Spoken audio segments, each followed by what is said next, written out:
So, hi guys, this is Sub Rosa, the podcast, obviously. I'm Genesis. I'm Tracy. And I'm Natalia. And we're going to be talking about really weird stuff today.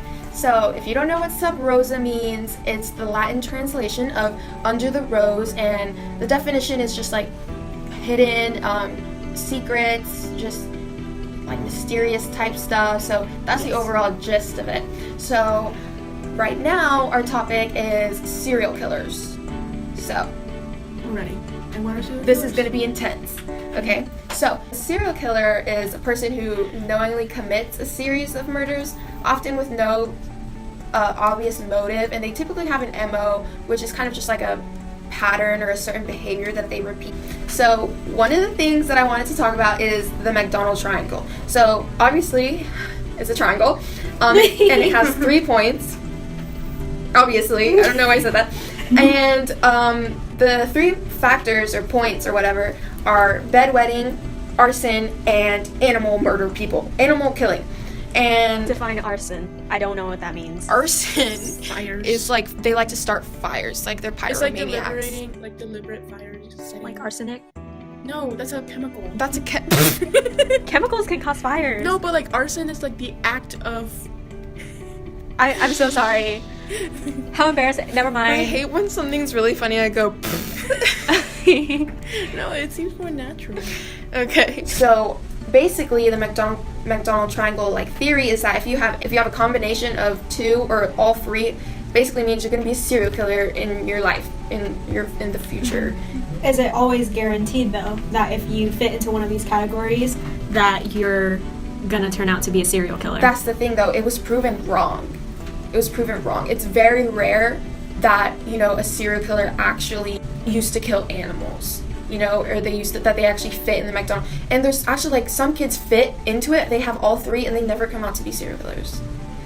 It's actually very interesting, though. Yeah, like, it's just, like, weird. It was proven false, and a lot of people think that if you kill animals, you're going to be a serial killer, and it's, like, that's the only thing I know about serial killers that they kill. Because it's like, something considered creepy and, just, like, heartless. But it's actually not true. You can kill animals and just be messed up in the head and not be a serial killer. So is it just like something to deal with psychology and how they were And mental health. and how they're there? What is it called? It's their surroundings and their communications with other people, how they interact with other people. It involves abuse, bullying, just like their environment, and then the psychology behind it all. If they have mental illnesses, or if they were doing like serious drugs when they were young and it messed them up, So like there's so many factors that involve. It can't just be like bedwetting, arson, and it's completely different. So, but a common thing with most serial killers, though, is that they come from a broken home, which obviously is never something good. So the broken homes usually have like a dominant mother figure and an absent father. So by absent father, like completely absent in their early years. And dominant mother figure, they're over-controlling, overprotective, physically and emotionally abusive. And because of this dominant mother image, I had no idea about this, the child tends to find a sort of revulsion towards females, which is taken out on other women later on in life, which is why you see a lot of serial killers killing women, because they freaking hate women, because if they had such a bad experience as a mom. Isn't that really cool? Not cool, but like Interesting. really interesting. Yeah. And so that brings up like the question of if they come from broken home and like abusive parents, that they will all be serial killers. And so there I have some big numbers to throw at y'all. Okay, so research has been done that states that childhood trauma has been linked to serial killers, and 42% of convicted serial killers suffered from physical abuse as a child, and 74% suffered from psychological abuse. So I want to throw some numbers at you too. Okay, maybe not some numbers, maybe some good old statistics. So you were saying that children that experience abuse in their childhood, that's what children mean. Yeah. Well, my topic, prostitution. Usually prostitutes are exposed sexual activities and interactions like pornography, or they were sexually abused at a young age. So that's why they end up going into the into that kind of like work. Yes. Yeah, I heard that it was pretty common that their dads like sexually abused them at Yeah. a young age, so they're more likely Like they were already used to that kind of interaction, so they just thought it would be beneficial if they got paid for it too. yeah. And that's why prostitution should be legalized. What's the life of like a prostitute like So, versus like, you know, The because some typical people, life. yeah, like some people have like this notion that they're just like homeless and like, you know, just bad all around, and then I've heard of prostitutes that have like a home and children and They you know, actually like live well, from what I Yeah. heard too. there's like different forms of sex work. So, it isn't just prostitution. It's like you could do, what is that called? Like when it's online? Those webcams. Yes, webcam girls, whatever. Or they don't have to be girls, they can be males as well.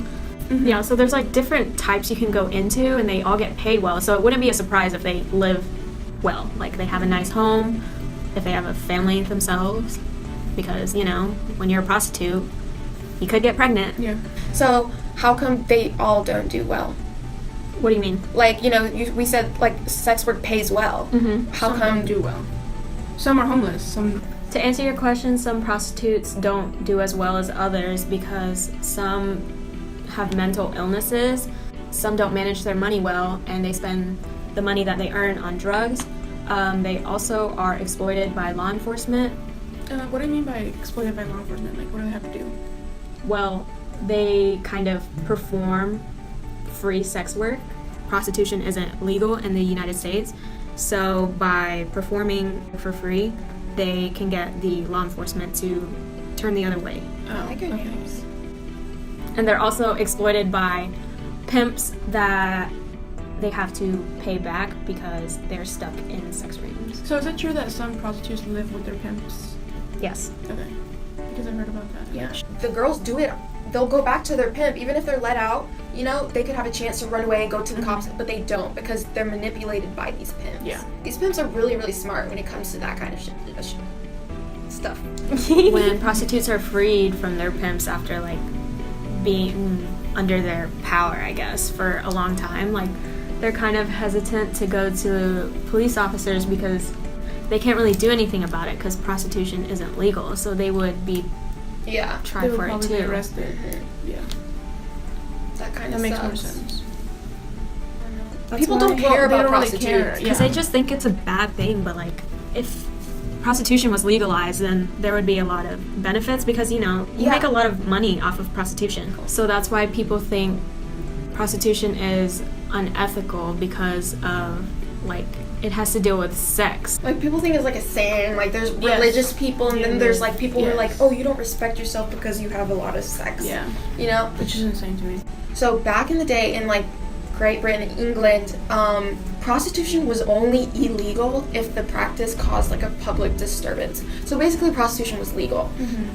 And now I'm gonna like talk about Jack the Ripper, and he basically terrorized the Whitechapel district, which was in London's East End. This all happened in 1888. He killed at least 5 prostitutes and mutilated their bodies in like a really weird way, and you could like kind of tell that he had knowledge of human Medical anatomy. knowledge? Yeah. Yeah.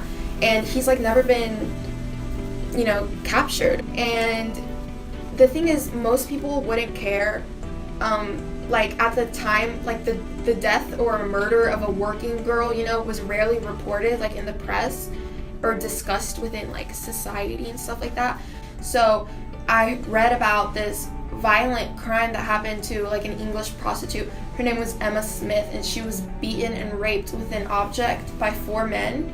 So people don't care. This wasn't even in the papers or anything, but what was different about Jack the Ripper was that the murders were marked with like sadistic butchery, you know, suggesting like that he had a sociopathic brain, you know. What was different as well was he didn't just kill people. He mutilated and humiliated the women. Like, he would just leave them out naked, you know, their organs and things like that exposed. And his crimes seemed to portray like a kind of just like an ultimate hatred for women, you know. And it's just like, that's what I was talking about, like the respect, you know, for prostitution. Like, people don't give a shit about people. Prostitutes are an easy target for serial murder. Yeah, for serial murder. Like, and where it happened was like in the Whitechapel district. So there's like violence and they're murdered like every single day. And the only reason Jack the Ripper's victims stood out was because of him, basically, how he killed them. Mm-hmm. But, you know, if they were murdered, raped, it wouldn't make the papers because they were just like a working girl. Yeah. I've heard of serial killers who go and kill prostitutes because they don't really matter. Yeah. It's not like they're an important part of society. It's not like their families are going to go out looking for them. And they're like basically useless human beings that just are just for sex, you know? Which isn't true. They're like human beings as well. So, next episode, we're going to be talking about puppy mills, and we're going to keep the conversation going about serial killers, and we're going to relate them to each other. So if you want to know how puppies and serial killers relate, watch the next episode. Listen to the next episode. Spoiler alert, we don't.